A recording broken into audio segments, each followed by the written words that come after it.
Maraming salamat. Hello po. Kaya mga kapatid, magandang hapon po sa ating lahat. Ako po, nanggaling pa po ako sa malayong lugar. Kasama ko ang aking asawa na 4 na po ang buntis. Nandito po sa inyong harapan dahil gusto ko pong magkaroon ng hustisya ang mga nilustay na pera ng taong bayan. Magpasalamat tayong lahat na nandito ngayon. Bakit? Ano ba ang sabi nung matandang fentanyl? Sa lahat ng mga supporters niya, magkita-kita kayo sa impyerno.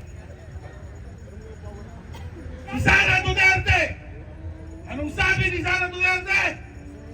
Kahit anong mangyari, ako pa rin ang presidente sa impyerno. Anong gusto ninyong mangyari?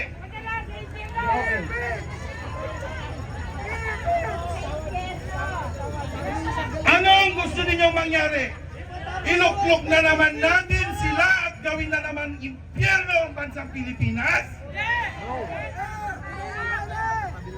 Gusto ba ninyong gawing probinsya ng China ang bansang Pilipinas? Para saan pa mga kababayan? Para saan pa? Ang ipinaglaban ng ating mga ninuno, ng ating mga bayani. Kung hahayaan lang po natin na gawin po tayong province ng China, hindi po lingid sa ating kaalaman yan. Sinabi ng Pangulong or former President Duterte noon, papiro. Pero mga kapatid, alam po natin ang totoo. Sinabi ng former President Duterte na gawin na lang tayong province of China. Gusto niyo ba yan? So anong sigaw natin ngayon?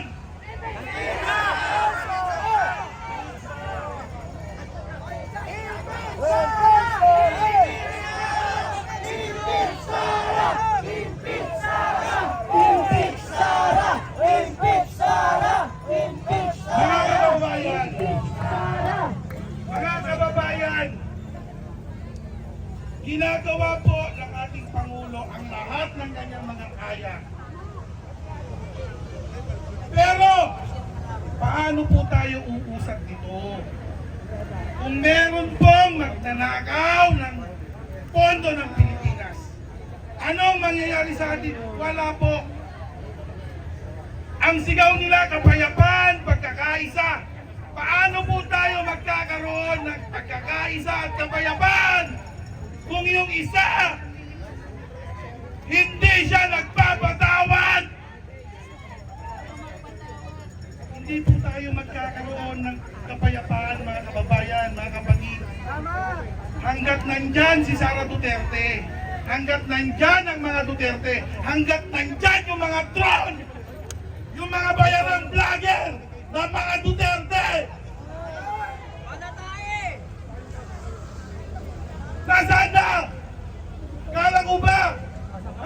Yung mga congressman, yung mga senador na sumasalsal ngayon doon sa sinabi ni Pangulong Marcos na ayaw sa impeachment. Bakit?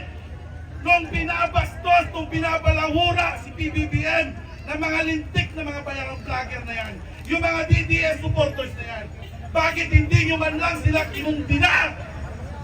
Bakit ngayon kami ang nagkakaisa? Kaya magsuporta sa Pangulong Marcos, bakit nyo kami ginaganito? Ngayon mga kababayan, maraming salamat po. At magandang hapon sa inyong lahat.